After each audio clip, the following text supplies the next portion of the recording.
Welcome to our event, Seeing Opportunity in Devastation, Stories to Inspire. And these stories come from Ed Hatton, our guru mentor. And he's going to recap probably on what he shared on last week, but it focused a little bit on strategy development.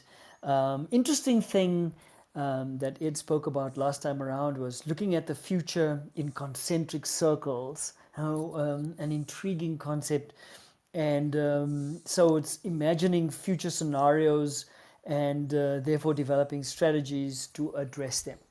So, Ed, as usual, a hearty welcome to you, and over to you. Thank you, Jacques. Yes, last week we talked about a couple of things. We just opened with the obvious issues around now, which is the massive demand for new solar power installations. I mean, we've had all of this glorious sunshine for the last couple of 100 years, and suddenly, when the main power producer doesn't produce power anymore, everyone's wanting to go and put in solar. Amazing. Don't know why we didn't think about this 20 years ago. But yes, there was a huge demand, and I said this, the next big thing is going to be water, because there will be water shortages. And prophetic words they were indeed, because the next day there was no water here. And so it For sure. continued until Monday. And in the complex I live in alone, there've been something like 8 or 10 installations of water reservoir tanks in units in the last 4 or 5 days. There's a Wow. huge demand for that service now, because simply, if you can probably blunder along without electricity, but if you have no water, it is really seriously difficult to live. Um, And so, prophetic words indeed, but there are two big opportunities. And that got me thinking about where we talked strategy, we talked about looking for target markets, look for things that might happen. And we used that foresight process with its concentric circles of um, probable, likely to happen, possible, could happen, plausible, yeah, could actually happen, and even preposterous, highly unlikely to happen, but don't write anything off in this crazy world. And we also looked at, we didn't look at, but there's another circle, and that is the desirable circle. What would you like to see the future looking like? Now that circle, you've got to be careful with that one, because you can put on your own rose tinted specs and say, this is what the future is going to look like from my perspective, because that's what I want it to look like. Um, don't do that.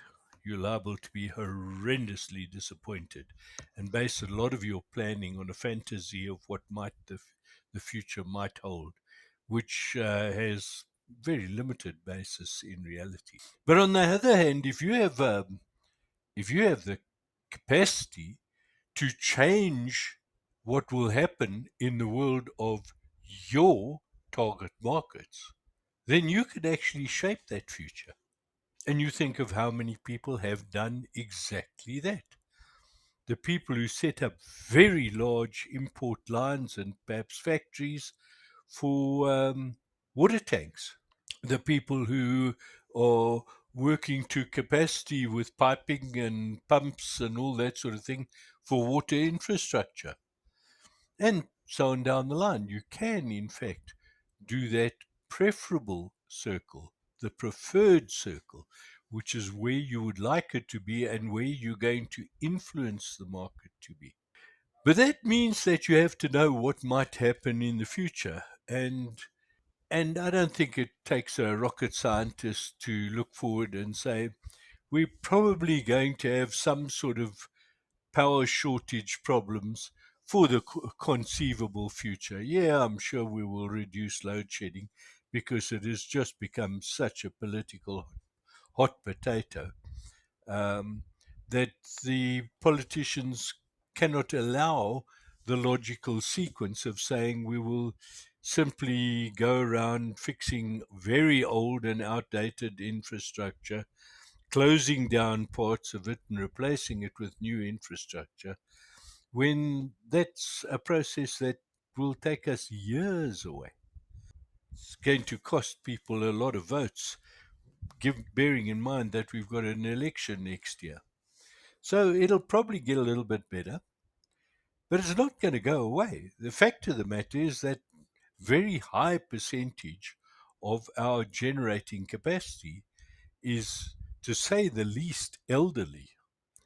A lot of it is way beyond its design life.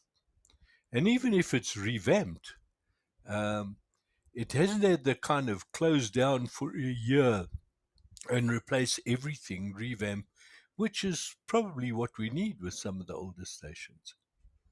The same is true of water infrastructure. We've spent years and years and years neglecting the infrastructure. And so a lot of the facilities, the pumping stations, the purification works, the uh, piping is elderly, distinctly elderly. Someone said just recently that about 40% of our total water supplied is lost to leaks. 40%. That's just infrastructure problems. So we can foresee that there's a future there, where there will be increasing demands for better quality water and electricity, and ongoing problems with the provision of those two. And if you can find a business that places yourself in that marketplace, then good for you. But you will be facing a heck of a lot of competition because everybody can see the same thing as you're seeing. And so there's a lot of competition going onto that particular bandwagon. I spoke to two different people today who are, in both cases, run their own businesses that were not involved in solar, and both of whom are putting in their first solar installations now. And they intend to go big time into that marketplace. And that's two today. And I'm just an individual in a relatively small complex. So there must be thousands of people diving into the solar market and into the water provision market.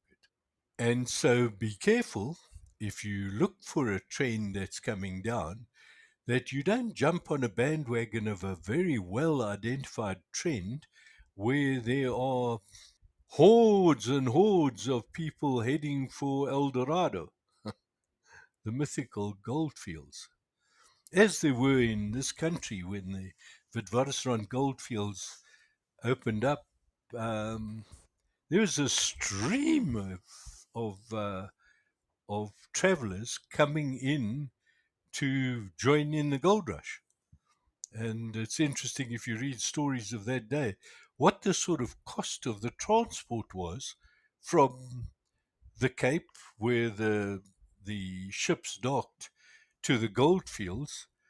Um, the fast transport by things like stagecoach meant that you sat in a very cramped little a little cabin together with 5 or 7 other people, shoulder to shoulder, for 24 hours at a time, trying to get some sleep.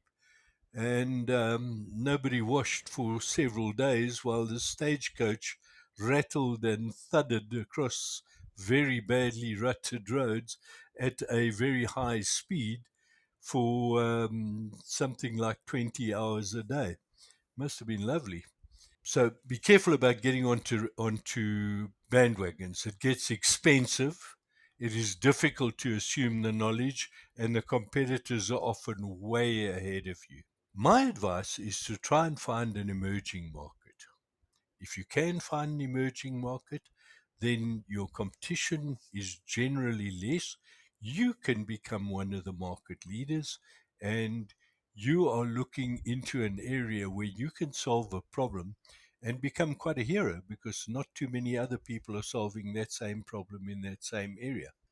How do you do that? Well, there's several ways of doing it, but just let's take some of the obvious ones at the moment. All very well, people putting in um, rooftop solar installations, but not everybody has tens of thousands of rands to put in rooftop solar. Now, what about the lower income families that probably struggle even more because they have young children or they live far from their places of work? They probably struggle even more for lack of electricity than the wealthier suburbanites. There must be a market there. Can it be solved? I don't know. It won't be solved if you simply say, well, we're going to put the same technology into suburbs in Soweto as we're putting into suburbs in Santon. That's not going to work. The finances just won't work at all. But is there a solution for that? Maybe there is. Maybe there's a wind power solution. Maybe there's a different solar solution. So there could be a technology solution, or there could just be an imagination solution where you do something like have a community solar producing facility which is shared among the residents of, say, a city block or suburban block or something like that. I don't know. I'm not a technology expert. Might be a marketplace there. Ditto water. Water is going to become more and more of a crucial area. And if there's no water, and if the infrastructure in the suburbs is elderly and creaking, the infrastructure in the townships is often very poorly constructed and loses a lot of water. So there may be solutions in those areas with lower income families that people, if they use their imagination, might be able to address. But there'll be other trends coming down the line.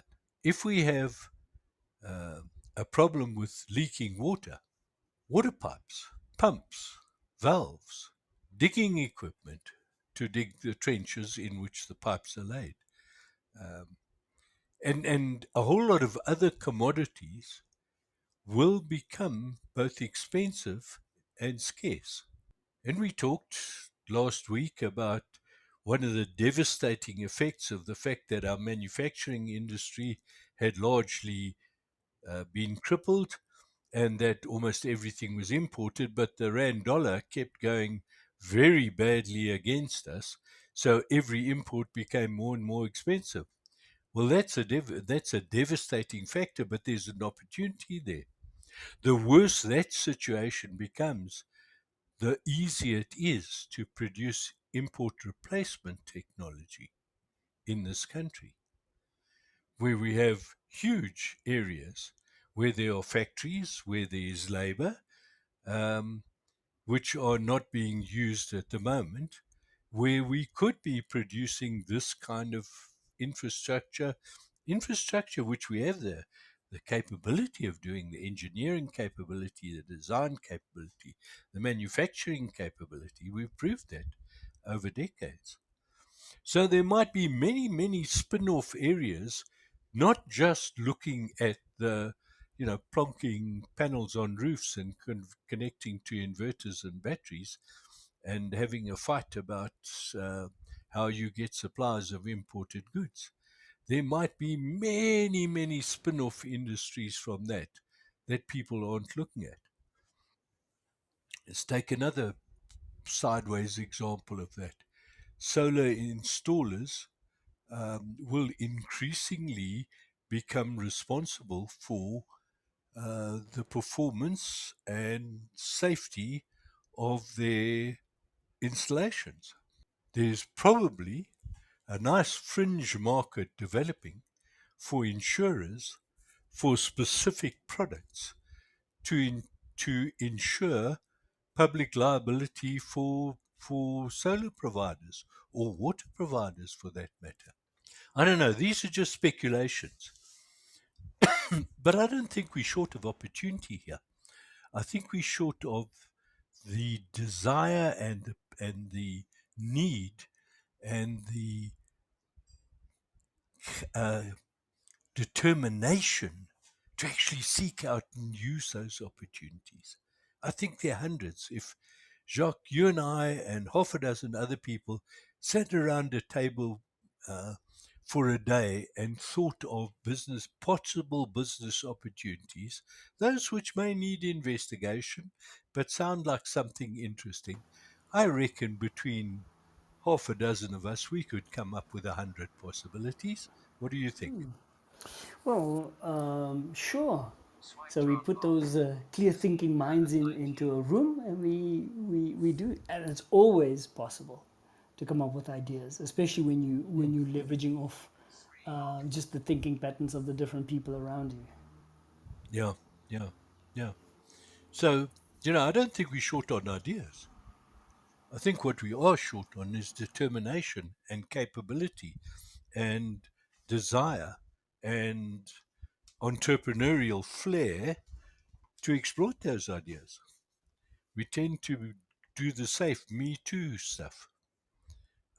So it's much easier to become the 11,000th solar panel installer than do something creative like insure other uh, 10,999 solar panel installers, or facilitate transport to their places, or outsource the transport to get those panels to their sites, or we could go on like in any brainstorming session, probably think of 20 or 30 opportunities just around the solar panel installers.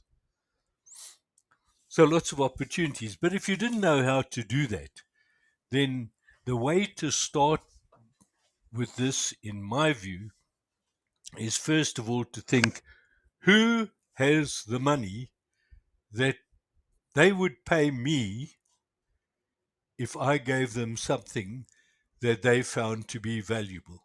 Who's that? So here's the money. So there's no sense in making an offer of very expensive, very high tech goods into an area which cannot afford it. You need to put that in the right pitch, in the right area where there's affordability and the people are ready to pay out for that kind of level of service. So, first of all, who's the person or people or firms that have the companies that have the money to pay me for the sort of things that I supply? And then, secondly, to go and look for trends, go and look for ideas for what the thinkers say is happening in this marketplace. I once did a speech which was all about this kind of topic, and I used a mythical producer of fire engines as the subject of the story that drove this particular speech. And I said, if you were in that kind of environment, what you might be doing is to look at the trends. You sell fire trucks where fire trucks needed, they're needed when there are fires. So where do fires happen? And go look at historical trends of building fires, of residential fires, of shack fires, of these horrendous felt fires that often happen down in the Western Cape in the winter time or in the summer down there when it's dry and very, very hot. Um, and you would probably get a trend, a pattern of where these things are happening, what times of the year they are happening, and um, and what sort of equipment is needed to combat those kind of things. And once you had that sort of information, you could now narrow your marketing focus into those areas and the people who would be buying the equipment, perhaps local authorities, perhaps private contractors in that area, way before they had the immediate demand, so that they could be prepared and it would be information based selling. Here are the trend lines for the likelihood of fires in your area. and here are the equipment requirements. And if we could find that out, here's what you got. And this is the gap between them. This is how we're going to fill that gap for you. And by the by, this is what it would cost. And that kind of selling makes an enormous amount of difference. So look for trends, look for opportunities, and a lot of them come out in things like podcasts, like this one, because I'm quite sure in the 40 odd episodes we've done of this, there must have been many, many dozens of business ideas that we have discussed in between the two of us, and many good tips on looking for business opportunities. So look in podcasts, look in the blogs, look in the trade information um, newspapers, if there's still such, but the online publications. The publications that talk about that particular sector and where they see things happening in the future. And you will often have real gurus from that sector giving huge amounts of information about what might come down in the area of the future. Look for not just where the overall trend is, but look for the little micro trends. What might happen in a particular climate? What might happen in a particular area? What might happen in um, a particular demographic, like a suburbia or a township or a rural area or whatever. So plenty of plenty of opportunities, plenty of ways to look for these trends going forward. And once you see something like that, then go around and ask. Go around. You probably have a few people in that area that are customers of yours or are friends of yours. Go and ask them what they think. Go and ask them what they are experiencing. You can also do things like a small survey via email or something like that, and just confirm whether that unmet need exists. If you can find an unmet need that you can supply the solution to, and you can supply that affordably and credibly into that area, then you're on the way to making quite a lot of money, I think. So, Jacques, I've been going on for quite a while now, and I see it's just about the end of our session.